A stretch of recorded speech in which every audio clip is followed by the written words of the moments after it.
So yeah, as you all can see, we've got quite a few people who are already interested in joining for potentially shadowing for field season this coming year. And I wanted to offer this opportunity because when I first heard about conservation detection dogs in like 2015, I wasn't able to find any opportunities to actually shadow anyone out in the field for a very, very long time. And I think it's incredibly helpful if there's any, both as like, so for someone like Robin, who's already professionally doing this and just wants to get more experience, different environment, kind of a cool way to get to travel and see the world. And also maybe for some of you, some of the others in this group who maybe just know a little bit less about this, but are curious to see what it looks like and to have an opportunity to explore. And again, I didn't have these opportunities, so I'm super passionate about trying to get those available.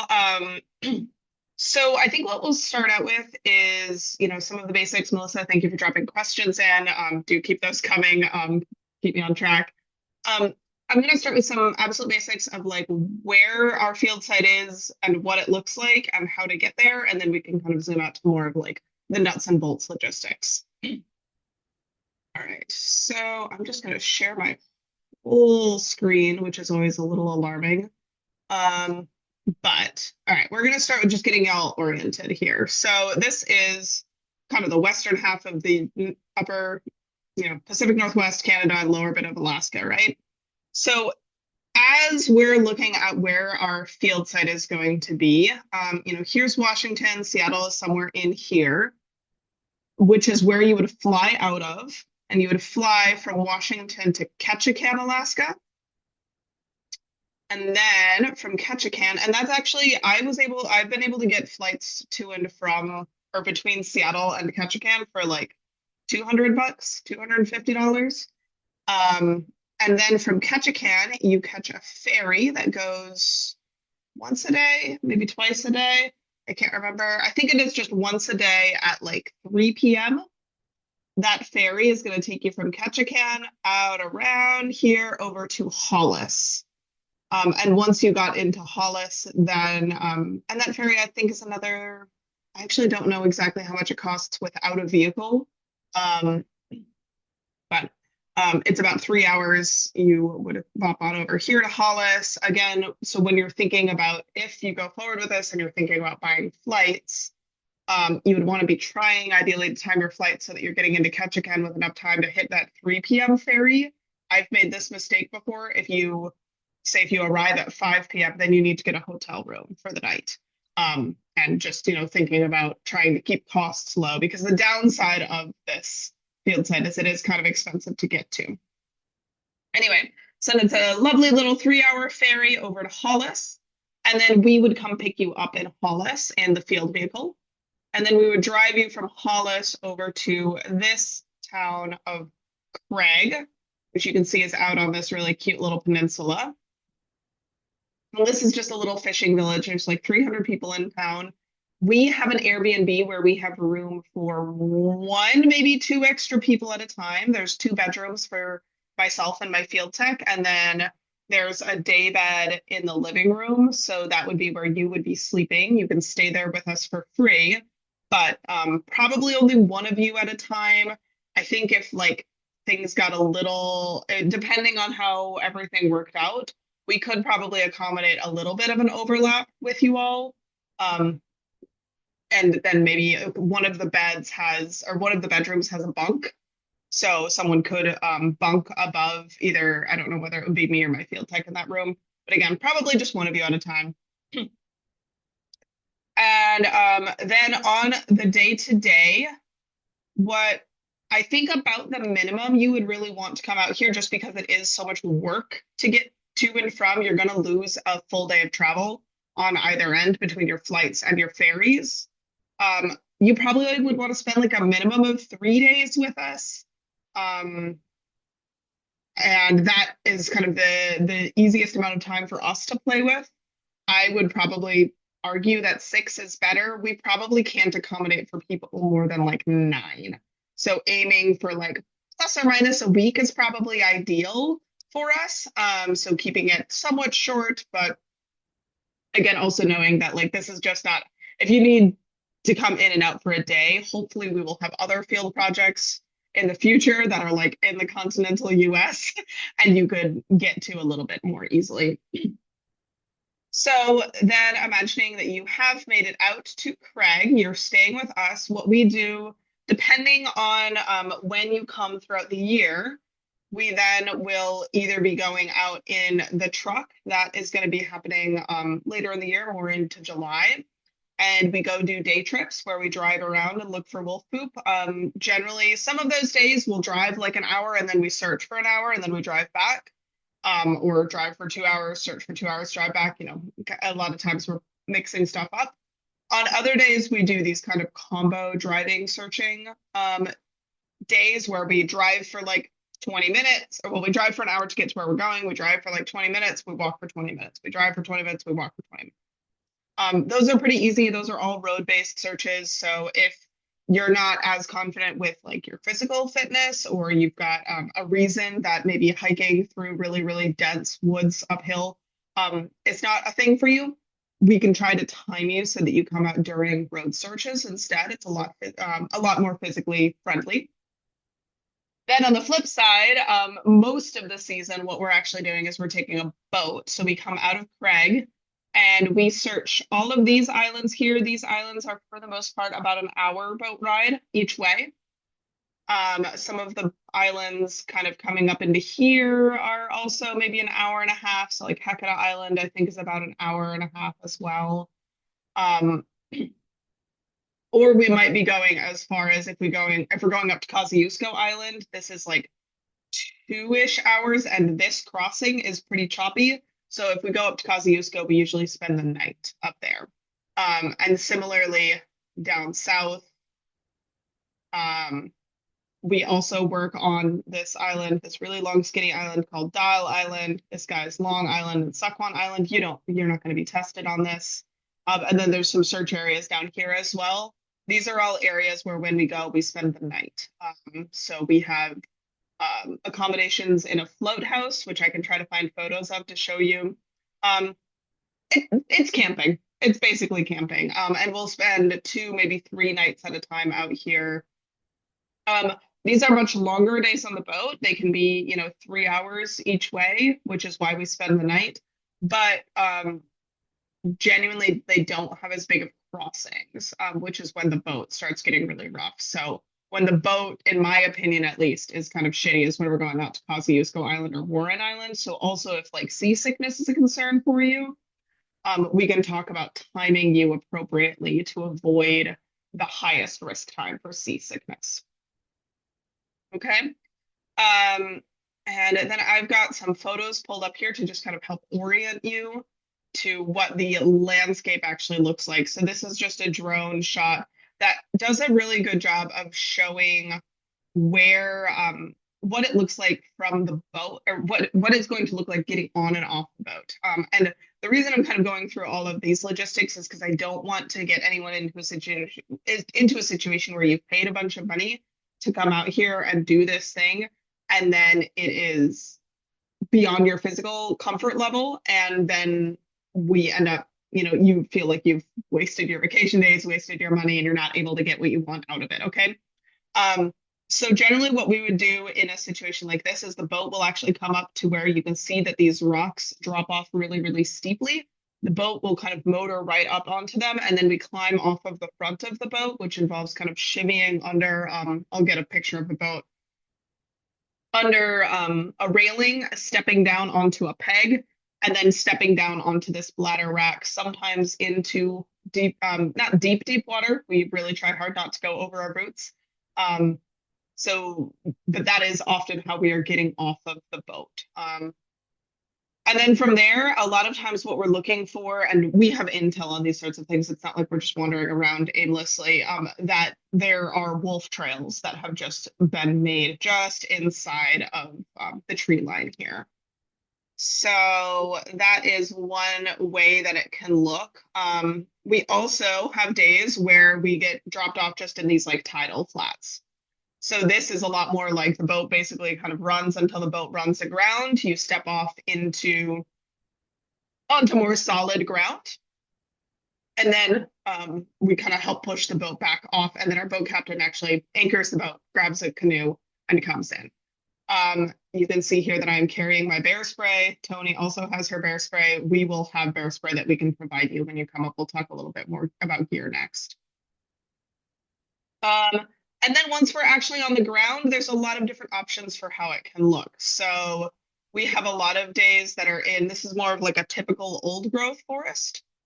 So this is just a video of Barley kind of working around through here. So you can see it's relatively easy walking through the old growth. There is still a lot of stepping up and over big logs, kind of navigating stuff, but relatively straightforward. This was actually I think we thought that there might be a den in this area and we didn't find anything. Versus then we also have muskegs. So these are, and a lot of these searches are all kind of combined into one day, of course, as well, where you might kind of walk through that old growth that I was just showing you to get to a muskeg or vice versa. But the muskegs are in some ways harder because it's really, you can see the ground is really hummocky, but it's very, very soft. So if you slip and fall, you just kind of fall onto the thickest moss you've ever seen in your life. And we'll often kind of follow these wolf trails here. So Barley, I believe, is actually following a bit of a wolf trail through this muskeg here. But you can see that kind of behind him, imagining that we had to come from the other side of that ridge line because that's where the boat can access. Oh, and I guess he found a poop there. Good job, bud. It can also be quite steep. Oh yeah, there's a bunch of wolf poop. So I'm gonna get to give the dog his ball. Yeah, and then I mean, you all know what a road looks like. This is a road. This is a road search there. These are the ones that, again, if you've got any worries about like, you sprained your ankle last season, or, anything like that, where you're just not necessarily as interested in clambering, full contact sport with the forest sort of situation. We have lots and lots of days of searching that look like this, and we can just schedule you appropriately for that. Trying to see. And then I guess we've got a couple, this will show what the boat can kind of look like on a medium to bad day. So this is Tony trying to spot some puffins. She was my field tech last season. Let's see if this video will play. But so this is relatively standard for us. It's, it's just kind of bumpy. She was still able to use her binoculars. Obviously, that was kind of late in the season. She was kind of a pro at that point. But it's not horrifying usually. And then here is, this is what the boat looks like. This was a day where the tide did catch us, and Tony ended up kind of going for a little bit of a swim to get the boat back for us. But you can see here that railing I was talking about. So what we do to get off of the boat is we kind of climb, you shimmy along this little, let's see if actually is the boat any closer in any of these videos? That doesn't show it. You shimmy along. I've lost my boat video. Where did Tony go with that boat? There we go. You shimmy along this little plank here. You've got a grab bar up here, so it's not too bad. Barley does it without a grab bar. You get out onto the front, and then you kind of hook down under this railing, and then there's a peg right here that you can step down onto. It's not terribly hard or scary, but it is something to be aware of. And I guess this is what the boat looks like on the inside. Nope, that's not, that's a different boat. Yeah, tried to have some of these photos pulled up and again, just completely lost track of time. Oh, here we go. This is a much better photo. So you can see that step down here. And then this is actually a contraption that we got for Barley so that we can lift him a little bit more easily. Okay, so I'm going to pause here, see if we've got any kind of logistical weather questions, and then we can talk a little bit about gear and whatnot. Okay, Sid says because they're a Canadian, there shouldn't be any visa issues, right? I believe so. Yes, yeah. There shouldn't be any visa issues as far as work goes. Obviously, who knows what happens with the trade war. If all of a sudden you lose your permission to enter the country, then yeah, that would be a problem. But and Melissa asked what time commitment we're looking for. We answered that. Let's see. Any other questions kind of about the site, about the logistics, about what to expect in a day before I get into gear? Do you do different types of searches at different times of the year, like the boat searches versus the road versus day trips? Kind of. We broadly have it broken up because we actually lose access to the boat that I was just showing you pictures of in late June, because that captain goes back to his real job of salmon fishing.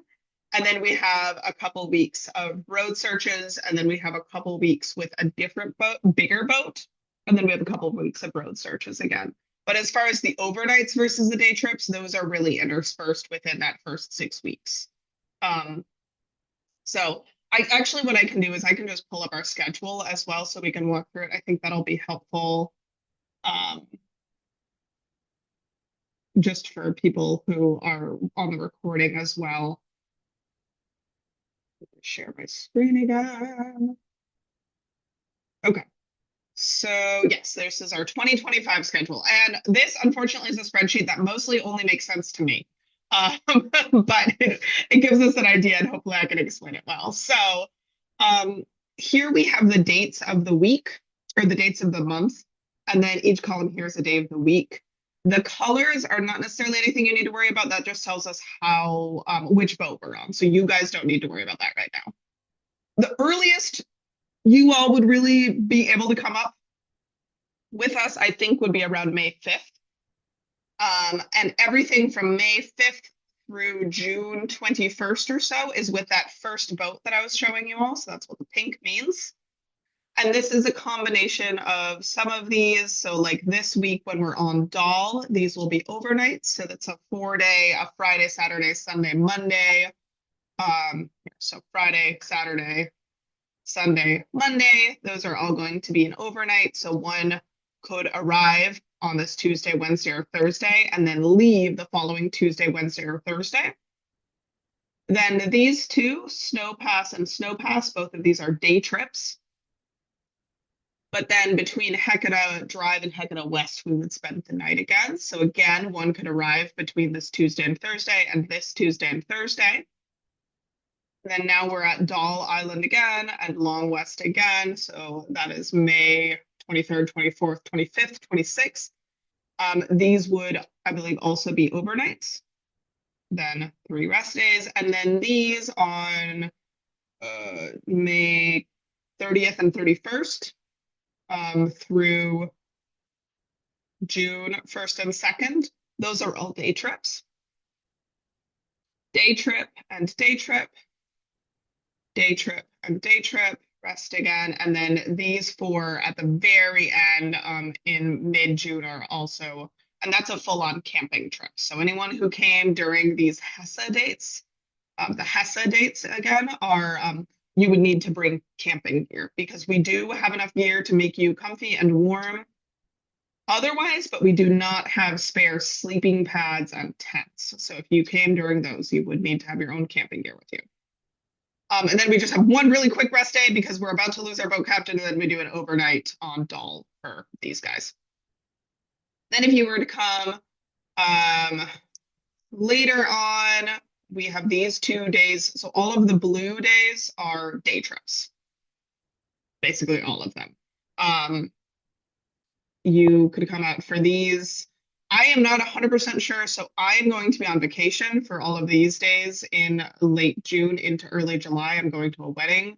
There is a possibility that someone, especially someone as experienced as like Robin, could come out during that time as well and help out with the field tech and continue working while I'm gone. Obviously, then if you really wanted to hang out with me personally, I'm not there. And then we get into all of these yellow days are going to be days that are much more challenging to have volunteers on because, well, not all of these. These first yellow days, we could easily have a volunteer. But from then July, what is this, 13th, 14th, 15th, from July 15th until July 27th, 28th, 29th, 30th, 15th to the 30th of July, we are up in Port Protection, Alaska. So to show you all, that is up here. So for that one, you, it's like a 6 hour drive from Craig. So you would not, if you were to come with us to Port Protection, you would need to stay the entire time because we are not doing extra trips to and from Port Protection for you. So if those are the only dates that work for you, let me know. We might be able to figure something out, but you would have to be able to commit to that entire like 2.5, 3 week chunk of time. And then from the end out here, if you wanted to join for our last week, again, those are road days. And then, you know, basically from August 3rd, 4th, 5th, 3rd, 4th, 5th, August 6th onwards is kind of packing up gear and whatnot. You'd obviously be welcome to stay for that, but there won't be as much dog stuff happening then. So again, I hopefully because I'm recording this, we can just you if you need, you can come back and reference this, or as you're starting to finalize your details, obviously you can come back and ask me for access to this, ask me to talk to you about this in more detail. If you decide you'd like to volunteer, the process just to fill out the form. I'm still working on exactly what the process is. I've never done this before. I don't quite know how to organize this.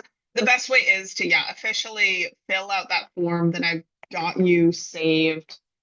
Um, and then I think I'm going to be relying on you all to let me know what dates are your highest priority or you're most interested in. And then I can help you figure out logistics from there. We've gotten so many people filling out interest forms that I don't think I'm going to actually chase down all, I don't know, it's like 15 or 20 people to ask them what they need. I'm going to kind of offer this webinar, and then it's your job from here to say, yes, I'm definitely still interested. Here are the dates that work for me. And then we can kind of negotiate that, you know, how to actually make those dates happen. Hey, Norbert, buddy. I suppose actually one other thing, just while we're talking schedule, share my calendar or share one more time. So you can see here when on June, what is that, 24th or so, um, when it says fly out, it says bring B.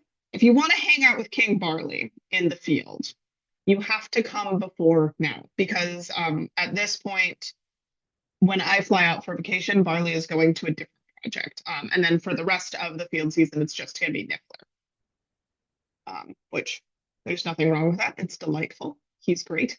But if you're really dead set on getting to hang out with Mr. Barley, it's going to be the first part of the season. Okay. I'll pause for a second. Any other kind of logistics questions? Obviously, we can always come back to more logistics questions as we go as well.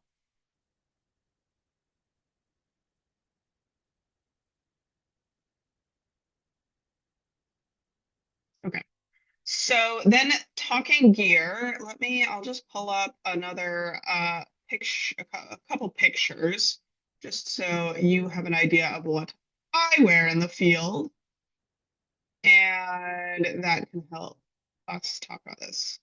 So as I said, we can help provide, you know, some of the basics like or the big safety things like bear spray and first aid kits and all of that, we will cover for you. So don't worry about stuff like that. On the really lovely days in the field, this is what we can wear. So you would need to figure out how to bring up your own. I would recommend kind of knee-high waterproof boots. I use these insulated boots because I get cold really easily, but any sort of like normal welly boot, muck boot, those sorts of things is going to be fine for your purposes because you're just out for a week. You'll want some sort of field pant, ideally something tough and water wicking. And then I wear long sleeves basically always in the field because of the amount of vegetation that we're dealing with, even when it is warm. Honestly, our warmest days are like 72, so it's not hot. And you just get cut up. So you can see again here, it looks pretty warm, but I'm still wearing a fleece vest and a long sleeve shirt and a hat. And then on a much more, when we're on the boat, it's a lot more layers. So I'm almost always wearing at least a light jacket. And then you can see here I'm wearing 2 layers of shirt underneath. Another pretty typical fieldwork day. You can see that I'm wet even though the sun is shining. That is very typical in this environment. Oh, man, this is really making the weather look better than it is. It's let's see. Yeah, I mean, wearing a jacket. But a lot of days, there we go. Here, this will really make you want to come hang out with us. A lot of days, it's also just super duper rainy. So I would I think basically require that you have not just a rain jacket, but also rain pants.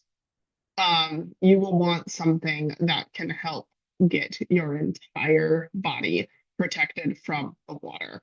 Also a pack cover if you're bringing, you would need a pack of some sort because, yeah, it's just so wet. And yeah, again, here's the boots are non-negotiable. Even if we could carry you on and off of the boat, we do have to cross plenty of rivers. But yeah, I would really expect rain pants and a rain jacket at a bare minimum. And then again, as far as like, so lots and lots of layers. Yeah, here's our float house actually, which I don't think we've shown. But this is pretty typical. Yeah, Barley loves his buoys. Yeah, so this is May. It's probably 50 degrees. It's rainy. This is our lovely float house, which again, we kind of treat like camping, even though it is indoors. Wool is your friend, lots of layers. We have spare of these cut-proof gloves as long as you have like a women's medium-ish hand. If any of you are large men with large hands, we would probably need to figure out something for you, but you can get a lot of that gear in town and, just a single pair of gloves isn't going to break the bank. But yeah, I would recommend hats, gloves, um, all the layers, all the time. We're often kind of taking on and off layers all day. But yeah, and then again, as far as stuff like first aid kit, spot beacons, radios, bear spray I've mentioned a couple times, all of that we have for you all and can kind of provide for the whole team. And some stuff like radios, we might not have a radio dedicated to you. So we would just, if you are ever on your own, you would get sent with a radio and then the other 2 people would be attached to the one radio that's remaining, things like that. I guess on that note, wildlife. Luckily, this area does not have grizzly bears or moose. So our wildlife is, as far as Alaska goes, pretty friendly. The black bears are very skittish, and we only saw one on foot once all season last year. We see them from the boat relatively frequently while they're on the shore, but as far as when we are on foot, they basically bounce out of there. Same with the wolves. We only saw the wolves, I think, 3 times last season. So we make noise, we're careful, but the biggest thing that we have to deal with is just it's very wet and quite cold. And then there's quite a bit of devil's club, which is kind of a nasty tall plant with very intense thorns. So that's what those cut-proof gloves come back for. But as far as wildlife goes, we always carry bear spray. We are always prepared. We do not want to be the person who is in the staff training next year with their scenario being used for why you need to carry your bear spray. But we've never had any problems. The way that I've got lab mates who work up closer to grizzlies, and they do have a lot more stuff that they need to worry about there. On the wildlife note, as far as, you can see from the photos, the tide pooling is great. We do often see humpbacks from the boat, which is pretty fun. And every so often we see porpoises. in about a week, you can almost guarantee that you'll see porpoises. We had them come up and ride the bow of our boat once, which was pretty cool, but obviously can't promise that. And then we see sea otters almost every day as well. Oh, insects. Great question. Yeah, okay. The other best part about this field site is at least last year we had like 1 day of bad bugs. I think it's cold enough year round that the bugs just aren't that bad. It is not like inland Alaska. It is just not a big deal. We had bug nets last year, never used them. I think we sprayed bug spray on ourselves a couple times, but really like we had 1 or 2 days in August where the gnats came out, but otherwise, very, very minimal bugs, which is great. For overnights, would you need sleeping bags? I think we would have a spare bag for you. Um, yeah, I feel pretty sure of that. And I think actually what I will just plan on doing when I'm packing is to just make sure we have a spare sleeping bag because I know like my boyfriend is planning on coming to visit and Field Tech may have a family member coming to visit or something like that. So we would just make sure to have a spare bag. So the only reason that you would need camping gear is if you come up during those HESA days, and then you would need a tent and a sleeping bed.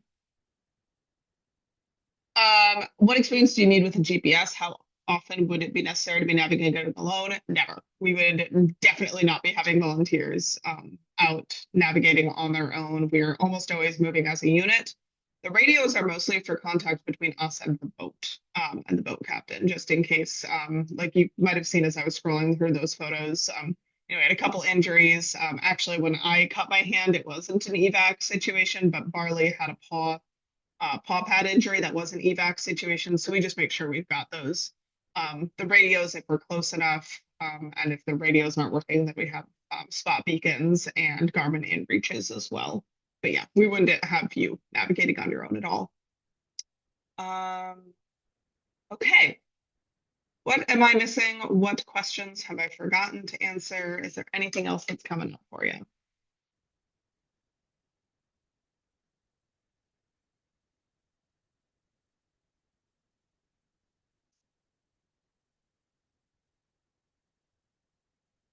Okay. Well, so yeah, as I said, I think the next steps here are if you are definitely interested and feel like you have an idea of what dates might work for you, I would like you to reach out to me and I would like you to take ownership over pestering me and helping me remember what logistics and what things I need to give you. I have been pretty flat out with the PhD lately, and this is like an extracurricular thing that I'm adding on to try to give people opportunities. So it is just honestly right now it is not the top of my priority list, and I do need your help if you want to come out, kind of helping me remember and organize and prepare for you to come out. I'm not going to forget about you. I'm not going to leave you at the ferry terminal or anything, but I do need your help, like following up with me, reminding me of your dates, reminding me when you want to come. As soon as we have confirmed all of that, then I can put you officially into the calendar and you will not be forgotten. You will be official. Oh, during rest days, is there a chance to go into town for any food or supplies? Yes. So on those 3 rest days a week, the Tuesday, Wednesday, Thursday, those are scheduled on Tuesday, Wednesday, Thursday, very importantly, because on Tuesday and Thursday night, the bar downtown, one of the 2 bars downtown, has line dancing lessons. And it is run by a bunch of septuagenarian ladies who are my favorites. I love them very much. If you don't like line dancing, that's fine. You can have a very mediocre cocktail while looking at the harbor or a beer, great beer. Uh, and yeah, then so there are a couple little medium restaurants in town. You can get like halibut burgers and chips and those sorts of things. There is a grocery store that is walking distance from the house. There is an aquatic center, weirdly, walking distance from the house. There's a little cafe. There's a liquor store and a dispensary. That's about it. Otherwise, it's basically just houses. You will see more bald eagles than you thought possible on a lot of your walks, which is fun. But yeah, as far as supplies and whatnot, I would say, oh yeah, and I guess so you would be responsible for obviously all of your transport to and from.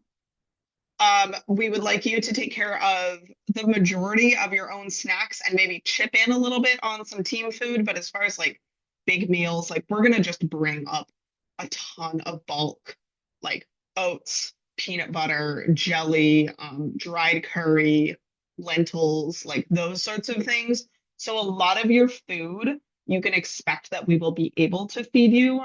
But for snacks and those sorts of things, or if you've got allergies, you would probably ideally just bring them up on your own because the grocery store is crazy expensive. Think Hawaii prices as far as how much things are going to cost. So as much as possible, bring your own stuff up. But if you do need to resupply on anything, there are places to do that.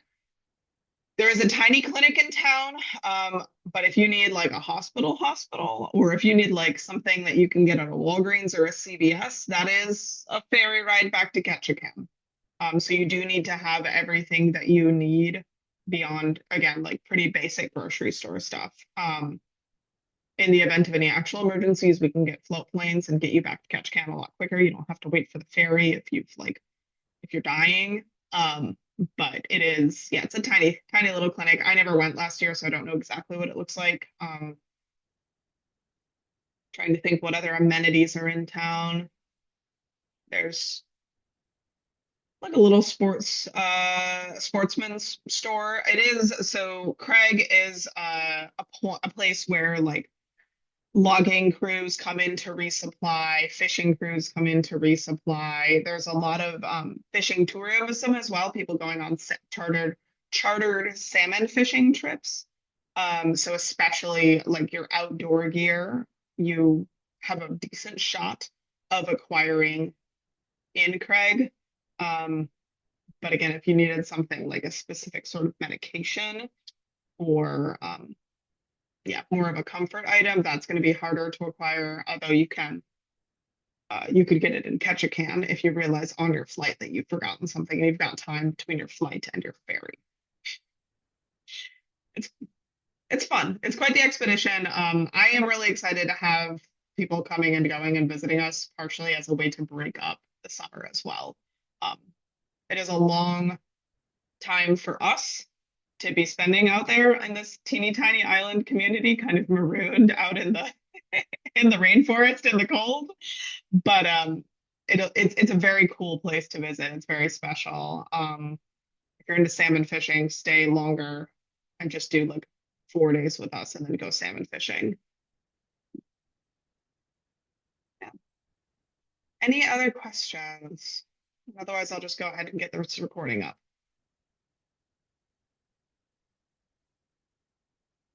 Okay. Well, again, I super appreciate kind of help organizing and directing on this and kind of helping keep me in line and make sure that I can get everything as organized and as smooth as possible. I'm really excited to offer this opportunity to people, but I am also, yeah, just stretched really, really thin. So do ping me on stuff and take initiative with helping organize your own expedition. But we will be there, and things are much, much less hectic for me actually once I'm in the field. So it'll be a lot easier to coordinate stuff starting in early April. As we get closer and closer to field season, I will have more and more energy to dedicate to this, but I understand that people need to be requesting time off and those sorts of things sooner. Is this going to be on first come, first serve basis and people want the same dates, whoever reaches out first? Yeah, basically. I can imagine a world in which if one person is like a canine conservationist student that I've been working with for years who gets their dates in after someone that I've never met before, I might kind of break the first come, first serve basis and give, I would, if there's conflict, I'm going to prioritize people that I've already been working with and people that I already kind of know through our other mentoring options. But what I'm hoping is that while we've had quite a bit of interest, it is a legitimately very challenging thing to organize and it's expensive and it's a lot of vacation days. So I'm really excited to have you all come out, but I would be surprised if we end up with enough interest that we have a lot of overlap and a lot of challenge getting people out. I could be wrong. Cool. All right. Well, I'll go ahead and get this recorded. Obviously, you can still ping me if you've got other specific questions. But any questions that have been answered in this will just be directed back to the recording. So, all right. Thanks, you all. Yeah, I'm really excited about this. I'm excited to get back out in the field and see y'all. And yeah, it'll be fun. You'll get to also, I suppose, on those rest days, you get to practice and you get to learn how to prep scat samples for genetic analysis. That's one of the things we do on our rest days. So if you're around for that, you get to learn how to do that as well, which is an important but slightly less sexy part of the job. All right, I'm letting you go. Talk to you later. Bye. Bye. Thank